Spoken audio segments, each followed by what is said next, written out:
interesting. This is something we've been hearing about in Chico for a while. But now it seems like after the park fire, it's just become an urgent issue. You talked about asking for $7 million to help get this work done. Where exactly would that money come from? Well, it would come from the state budget. So we're starting out the conversations on the California state budget right now.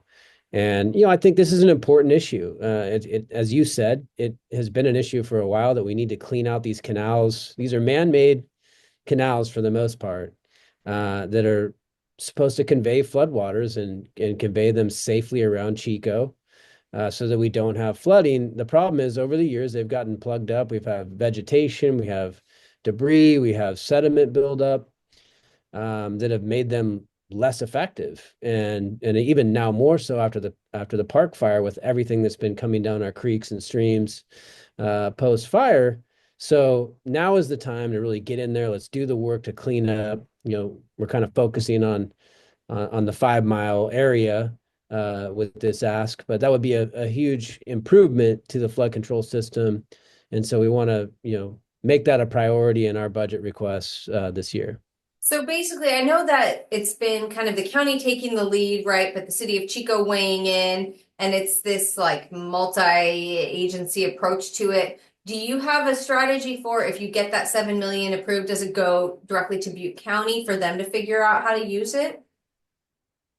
Yeah, I mean, I think the county is the lead, in this instance, but we're working together with everybody, right? Because we want to make sure this is an effective project. So, but first things first is we do need money, um, to do the work, but we also want to get some, regulatory streamlining. It shouldn't take moving in heaven and earth, and a bunch of environmental review, to clean out a man-made flood control channel. That's a key thing that we've been talking about. And so money and, kind of regulatory reform, if we can, to make sure we can do this project, and bringing all the partners and stakeholders together. So because there are two issues, right? We need money approved and then we have to look into the regulatory hurdles to actually moving forward with the work. What is the timeline that you would expect if this were to move forward? Are we talking before next rainy season? And it's certainly not going to be before the rain moves in tonight. Yeah, no, that's the goal, is that before next flood season, Okay. right? We can get in there and do that work, in the summer, and make sure that we're, ready, for the next wet season. That's the goal here. I don't have to tell people that, government can move slowly. That's kind of something I've been able to do, I think, successfully over the years, is get in there and try and get them moving, and make sure that these much needed projects are getting done. So we're hoping to do that on this one. We've done that in other areas. We're hoping to do it, this time, for 5 Mile. Do you know if there's much bipartisan support for AB 1000? I mean, we're still kind of early, but yeah, I mean, I think other people are feeling the same, issues in their own districts and need this kind of, reform, remove the bureaucracy. So I'm hopeful that we'll be able to get, bipartisan support for it. What have you heard from the opposite end of the spectrum in terms of like these environmental concerns about clearing sediment out of this basin that could essentially cause catastrophic flooding? I mean, what would the concern, are there certain frogs there that people are worried about or something? Yeah, I mean, it's been a problem for years now. And I think it kind of stems from this idea that if we disturb anything, in a stream bed, and again, these are man-made, this is not natural creeks, that somehow that will undermine habitat, it will undermine species. And I think the reality is that that just is not the case. I mean, there's many times where there is no impact to species whatsoever. Uh, this is a public safety concern, and I think that needs to be sort of the overriding principle. And where we have those situations, we should have exemptions. We should have the ability to move quicker so we can get the project done. And the fact of the matter is we've done a whole lot. I mean, this area, Butte Creek, and other projects that have helped restore salmon runs, that have helped ensure that, the long-term viability of species. There's been a lot of work on that front, but we also need to take care of public safety. We need to, just like when we talk about wildfire, we need to get in there and be able to do the thinning and the projects that reduce fuel so that we have healthy forests. Same thing here. We need to have a healthy flood control system to keep our community safe. Okay, you put the funding request forward and you've introduced this assembly bill. For each of those two things, what comes next? So on the funding side, they start holding budget subcommittee hearings. We've put in our letters of asking for support from the budget committee.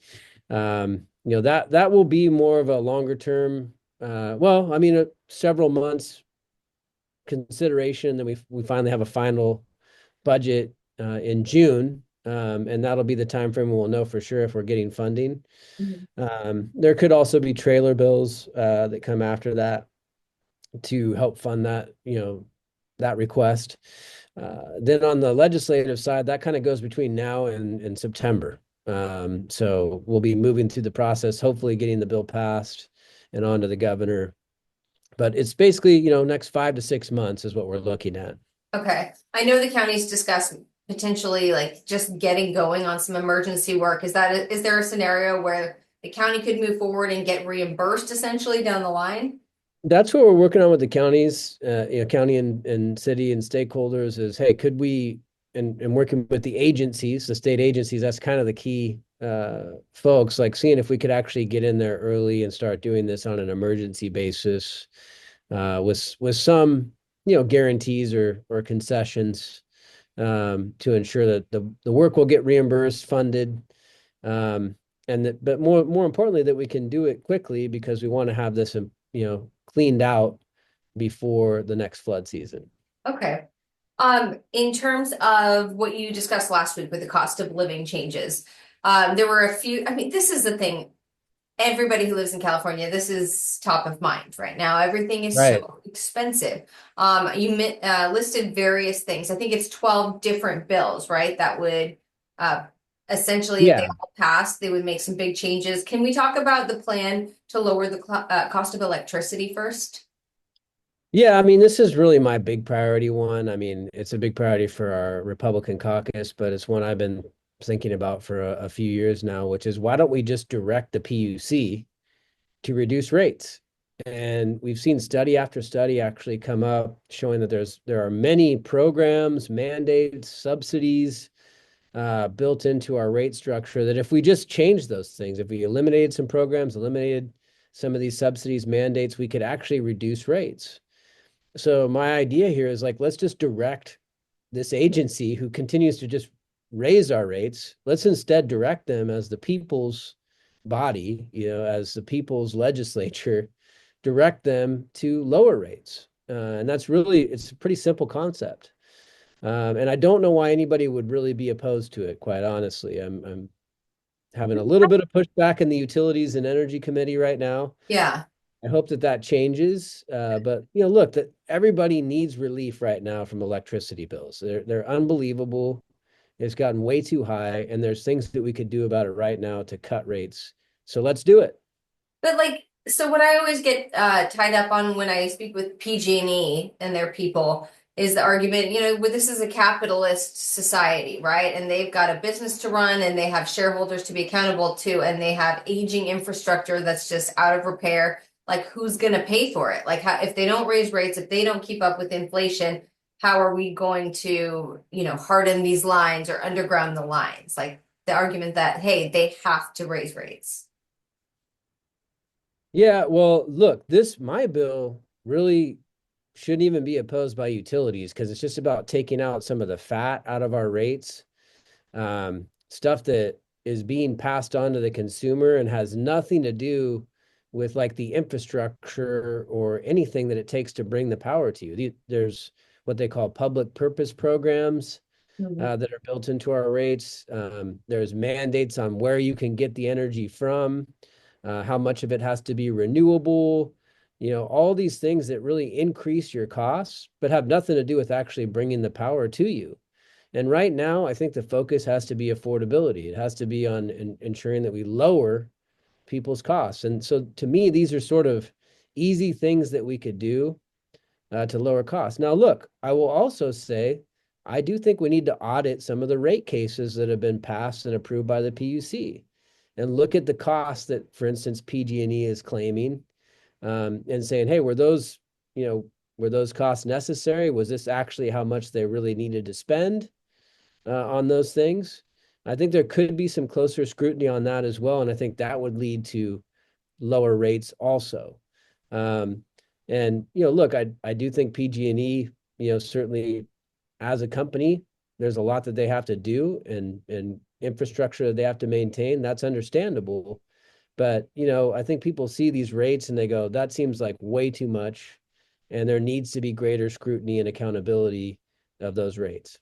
These powerful PUC members they're appointed, not elected? How They're do they get appointed their by jobs? they are appointed by the governor. And, Oh, but and has there that's the ever other been? problem here. Yeah, That's has the there other ever been problem here is the talk governor is about? way too cozy. And his appointees, I think, are just way too cozy, with industry, and they never say no. I mean, we have not seen them say no to a rate increase in the last 5 years. And to me, there should be just greater scrutiny there. And the governor could really weigh in with his appointees and say, look, guys, we've got to find ways to reduce costs. He hasn't. So I'm acting, and other legislators are hopefully going to be acting to reduce those rates.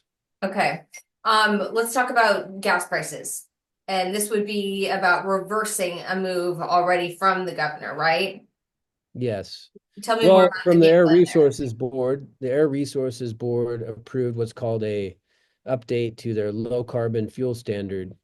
And those are all appointees of the governor as well. So the governor at least has influence with that board, but they voted to approve this update, which could increase our gas prices by up to 50 cents a gallon. On top of these high gas prices we're already paying, this would lead to another 50 cents.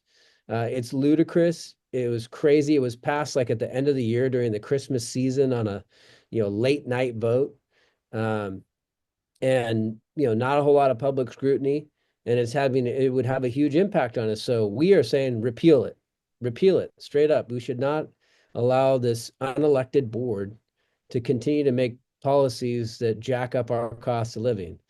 So our bill would repeal this update, repeal their action, and say, let's go back to the drawing board. And look, while we're at it, let's find ways that we can actually reduce gas prices. We could reduce some of the gas taxes. We could take fuel out of the cap and trade system, which would also reduce gas prices by 30 cents a gallon. There's a lot of stuff we could do to lower everybody's everyday cost of living. Middle class tax cuts in general. Is there something specifically that you're looking at? It would reduce the taxes in the state by 1%. Oh, And that would be it's that's all classes. real money that would go back into people's pockets that, Yeah. right now we're getting ready to all pay taxes. I know we all can't wait, to get that tax bill, but imagine if we could, cut back on some of those state taxes, put that money right back in people's pockets. I think it would, really not only be appreciated, but it would be a huge, benefit to the economy because I think people are going to go spend that money, and invest that in local businesses and local community foundations, different things that we do as a society, and that could be helpful to the economy as well. So it's focused on the middle class, in California, who I think needs the most relief right now.